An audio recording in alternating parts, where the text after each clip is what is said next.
ओम शांति, नमस्कार।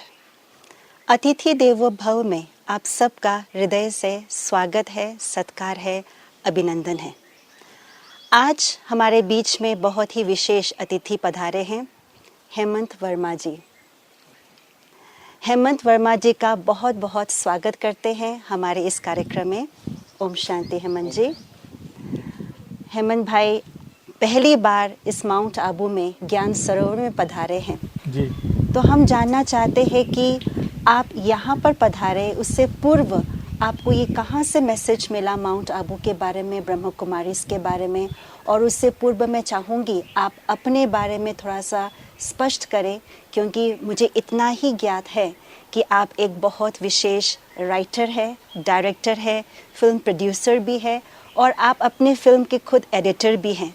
लेकिन और इस आपकी प्रोफेशन के बारे में हम जानना चाहते हैं और साथ साथ ब्रह्म कुमारी संस्था में आपका आना यहाँ कैसे हुआ, किस प्रकार से मैसेज प्राप्त हुआ, ये भी आप हमारे साथ साझा करें। सबसे पहले तो मैं यहाँ कैसे आया उसके बारे में मैं आपको बताता हूँ।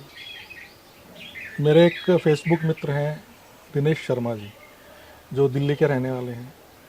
तो उन्होंने मेरा कोई पोस्ट देखा होगा फेसबुक पे, मेरी डॉक्यूमेंट्री फिल्म्स का या कोई मेरी बुक लॉन्च हुई थी उसका। तो उसके बाद उनका फ़ोन आया कि भाई ऐसा ऐसा है और हमारे यहाँ एक कल्चरल एक्टिविटीज़ होने वाली है माउंट आबू के सेंटर पे, और आप इंटरेस्टेड हैं क्या। मैंने मतलब 5 मिनट दो मेरे को, मैं ज़रा सोच लूँ, ज़रा अपना शेड्यूल चेक कर लूँ कब का है। फिर उन्होंने डेट वेस्ट बताया मेरे को। तो 5 मिनट बाद मैंने उनको फ़ोन किया, मैं आई एम रेडी, बट मैं ये चाह रहा था कि मैं अकेला ना आके वाइफ मेरे साथ में आए।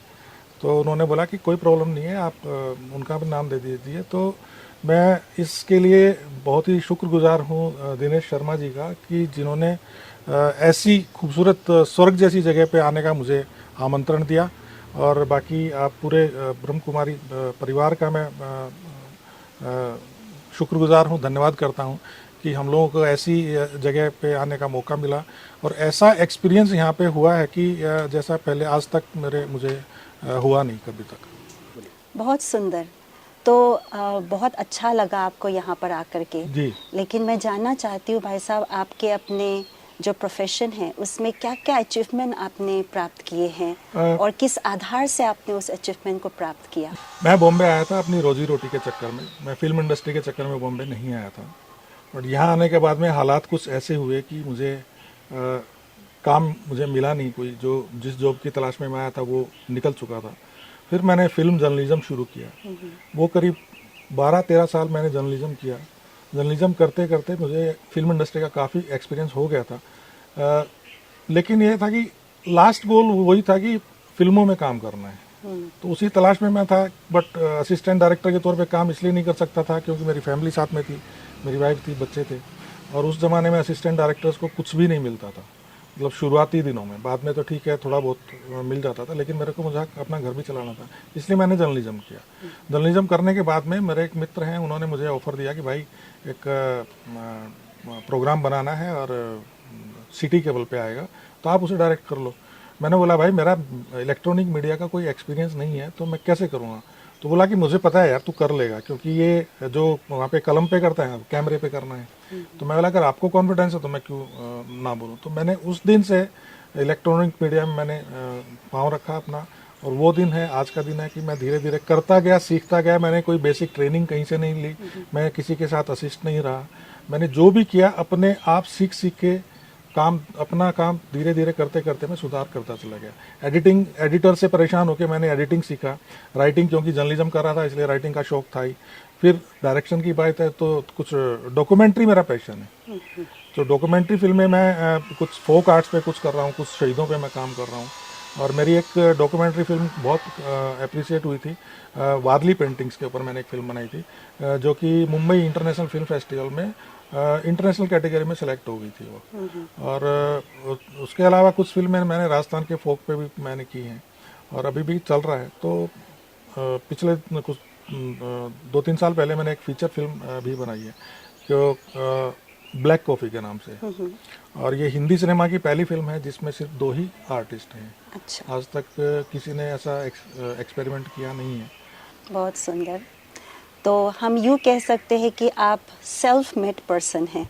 खुद की मेहनत से खुद करके उस चीज़ को एक्सपीरियंस करके आपने अपने जीवन को, अपने प्रोफेशन को आगे बढ़ाया है। नहीं, सेल्फ मेड होने के अलावा मैं एक बात मानता हूँ कि कुछ बुजुर्गों का मेरे ऊपर आशीर्वाद रहा, कुछ ऊपर वाले का कर्म रहा कि मैं आज यहाँ तक पहुँचा। तो बिना ऊपर वाले की मर्जी के तो आप कुछ भी नहीं, पत्ता भी नहीं हिलता है। बिल्कुल बिल्कुल, दुआएं भी बहुत ज़रूरी है जी, हमारे बिल्कुल, जीवन में। बिल्कुल, बिल्कुल। और साथ ही साथ मैं ये भी पूछना चाहूँगी कि आप एज अ राइटर, आपने कई किताबें लिखी है, तो आप राइटिंग भी आप अपने अंदर की सेल्फ की जो इंट्यूशन है उस हिसाब से आपने शुरू की थी? राइटिंग, क्योंकि मैंने आपको बताया कि जर्नलिज्म कर रहा था तो राइटिंग का शौक था। कुछ शॉर्ट स्टोरीज में काफ़ी मेरी लिखी हैं, मैंने काफ़ी पब्लिश भी हुई हैं मैगजीन्स में। एक हरिगंधा करके एक मैगजीन आती है हरियाणा गवर्नमेंट की, उसमें पब्लिश हुई है। और करीब 12 साल पहले एक मेरी फिल्म शुरू होने वाली थी लाला हरदौल के नाम से। उस फिल्म पे मैंने 2 साल रिसर्च किया, 2 साल का काम था मेरा एज ए राइटर, उस पर रिसर्च किया और वो फिल्म बनी नहीं। कुछ फाइनेंसर्स की अपना प्रॉब्लम्स थी, कुछ प्रोड्यूसर्स की अपनी प्रॉब्लम थी, क्योंकि वो फिल्म डब्बे में चली गई। गाने भी रिकॉर्डेड हैं, सब कुछ रिकॉर्डेड है, फिल्म बनी नहीं। अब वो स्क्रिप्ट मेरी एज इट इज़ पैक करके रखी हुई थी। अब जब कोरोना काल आया तो मैं फ्री था, मेरे पास टाइम ही टाइम था, तो मैंने बोला, सोचा कि अपना ये टाइम मैं क्यों ना कुछ क्रिएटिव करके मैं अपना यूज़ करूं। मैंने अपनी स्क्रिप्ट निकाली, उस पर 6 महीना मैंने लगाया, उसको नॉवेल में कन्वर्ट किया और वो अभी पिछले दिनों ही अपना प्रभात प्रकाशन के एक सिस्टर कंसर्न है प्रतिभा प्रकाशन, उन्होंने वो पब्लिश किया है और अमेजोन पे अवेलेबल है। वेरी गुड, लाला हरदौल के नाम से। वेरी नाइस, कॉन्ग्रेचुलेशन इस बात के लिए। Thank you. और शायद आपने अपने समय को बहुत अच्छी तरह से यूज़ किया है, उसके जी। फलस्वरूप आप समय ने भी आपको बहुत सुंदर फल प्रदान किया है और आप यहाँ पर आए उसका फलस्वरूप, और बहुत अच्छा अनुभव रहा। और आपने ये कहा कि स्वर्ग का अनुभव हुआ यहाँ आकर के, जी। तो स्वर्ग का अनुभव किस हिसाब से आपको लगा कि ये स्वर्ग है? क्या अनुभव दिल देखिए, में लगा? मेरा ये मानना है कि कोई भी इंसान अगर किसी धर्म स्थल पे जाता है, चाहे वो कहीं भी जाए, तो वो एक शांति की तलाश में जाता है। और मैं आज तक मतलब हरिद्वार गया हूँ, ऋषिकेश गया हूँ, वृंदावन गया हूँ, मथुरा गया हूँ, वहाँ पे वो फीलिंग नहीं आई मेरे को कि मैं यार कहीं आया। ऐसा होता था कि बस टूरिस्ट प्लेस पे आ गए हों, मतलब एक अध्यात्म वाला एक फीलिंग जो होती है ना, वो नहीं है जो यहाँ पे मिल रही है। यहाँ पे आप देख रहे हैं, आप बर्ड्स की आवाज़ सुनाई दे रही है आपको, इसके अलावा कोई शोर शराबा नहीं है। तो ये चीज़ सिर्फ माउंट आबू में ही है, बाकी किसी भी धर्म स्थल में ऐसी मतलब इतना साइलेंस, इतनी शांति कहीं नहीं है। तो ये मैं मतलब एक क्रिएटिव आदमी के लिए तो ये स्वर्ग से भी बढ़ के है। क्योंकि as a writer, as a producer, मन की शांति बहुत बहुत आवश्यक जरूरी, है, बहुत जरूरी बहुत है। आवश्यक है, ताकि कोई क्रिएटिविटी मन के अंदर आए। बहुत सुंदर। तो आपने यहाँ से मन की शांति को अनुभव किया, जी। तो क्या आपको ऐसा लगता है कि ये जो मन की शांति है वो आप वापस अपने उस प्रोफेशनल लाइफ में जाकर के सस्टेन कर पाएंगे? आपका क्या प्लान है? नहीं, प्लान देखिए, यहाँ पे अभी तो आज तीसरा दिन है, तो जो राजयोग विद्या यहाँ की बहनें सिखा रही हैं, दीदी सिखा रही हैं, आज भाई ने भी सिखाया, भाई साहब ने भी सिखाया। तो मेरा ये मानना है कि मैं यहाँ से जो लेके जा रहा हूँ उसको कंटिन्यू करूँ।